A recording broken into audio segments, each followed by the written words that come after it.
Hi అండి, hello, welcome back to వంట చేసి చూద్దాము. సాధారణంగా మురుకులు అంటే అందరికీ ఇష్టమే. కానీ ఎప్పుడైనా మామిడికాయ మురుకులతో రుచి చూసారా? పుల్ల పుల్లగా, కారం కారంగా, నోట్లో వేసుకుంటే కరిగిపోయే ఆ వెరైటీ స్నాక్ ఈ వేసవి కాలంలో ప్రత్యేకమైంది.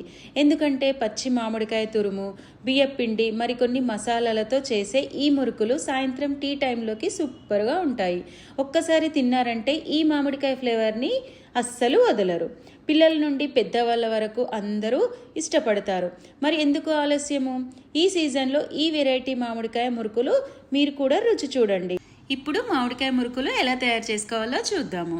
ముందుగా ఒకటి పుల్లటి మామిడికాయ తీసుకొని పొట్టు తీసి తురుముకోవాలి. ఎంత వీలైతే అంత మెత్తగా తురుముకోండి. చూడండి, ఇలా తురుముకున్న తర్వాత దీన్ని పక్కన పెట్టేసుకొని ఒక మిక్సీ జార్లోకి 4-5 పచ్చిమిర్చి, కొంచెం అల్లము, కొంచెం కరివేపాకు వేసుకొని మెత్తగా మిక్సీ పట్టుకోవాలి.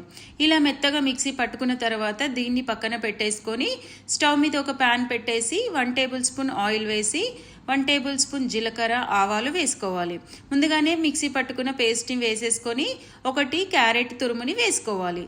ఇలా వేసుకొని 1 నిమిషం ఫ్రై చేసుకొని ఇందులోకి ఒక 2 గ్లాసుల వాటర్ వేసుకుంటున్నాను. మీకు ఎంత క్వాంటిటీలో కావాలనుకుంటే అంత వేసుకోవచ్చు.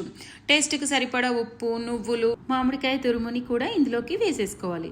ఇలా వేసుకున్న తర్వాత వాటర్ మసిలేటప్పుడు 2 గ్లాసుల వాటర్ తీసుకున్నాం కదా, 2 గ్లాసుల బియ్యం పిండిని యాడ్ చేసుకోవాలి. మీరు ఎన్ని గ్లాసుల వాటర్ తీసుకుంటే అన్ని గ్లాసుల బియ్యం పిండిని యాడ్ చేసుకోండి. మామిడికాయ పుల్లగా ఉందనుకోండి కొంచెం తక్కువ వేసుకోండి, పుల్లగా లేదనుకోండి కొంచెం ఎక్కువ వేసుకోండి. సో ఇప్పుడు ఇలా మొత్తం మిక్స్ చేసుకున్న తర్వాత స్టవ్ ఆఫ్ చేసుకొని ఒక్కసారి పిండిని కలిపేటప్పుడు కరివేపాకు కానీ పచ్చిమిర్చి కానీ ఇలా పెద్దగా వస్తే తీసేయండి. ఎందుకంటే మనము మురుకులు ఒత్తేటప్పుడు మధ్యలోకి అడ్డం వచ్చి మురుకులు అనేవి సరిగ్గా రావు. ఇలా తీసేసిన తర్వాత ఒక బౌల్లోకి పిండిని అంతా వేసేసుకోండి. ఇలా వేసుకొని మంచిగా పిండి కలిపిన తర్వాత ఒక మురుకుల పావు తీసుకోవాలి. మీ దగ్గర ఏది అవైలబుల్గా ఉంటే ఆ మురుకుల పావు తీసేసుకోండి. ఇలా పిండిని అంతా పెట్టేసుకొని మూత పెట్టేసి కవర్ కానీ ఒక పేపర్ కానీ తీసుకొని ఇలా వీడియోలో చూపించే విధంగా ప్రెస్ చేసుకోవాలి. మీరు ఆయిల్లో ఎన్ని వేసుకుంటారో అన్నే ప్రెస్ చేసుకోండి. ఆయిల్లో వేసిన తర్వాత మళ్ళీ కొన్ని ప్రెస్ చేసుకోవాలి. ఇప్పుడు ఆయిల్లో వేసి మీడియం టు హై ఫ్లేమ్లో అడ్జస్ట్ చేసుకుంటూ గోల్డెన్ బ్రౌన్ కలర్లోకి, అంటే క్రిస్పీగా వచ్చే వరకు ఫ్రై చేసుకోవాలి. ఇలా క్రిస్పీగా వచ్చిన తర్వాత మనకు మామిడికాయ మురుకులు అనేవి రెడీ అయిపోతాయి.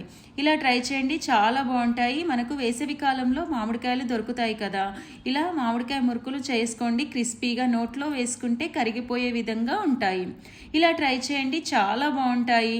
పిల్లలు పెద్దవాళ్ళు కూడా ఎంతో ఇష్టంతో తీసుకుంటారు. ఇలా ట్రై చేసి చూసి మీ కామెంట్స్ని మాతో షేర్ చేసుకోవడం మర్చిపోవద్దు. ఇలాంటి మంచి రెసిపీస్ కోసము వంట చేసి చూద్దాం ఛానల్ని సబ్స్క్రైబ్ చేసుకోండి. Thank you for watching.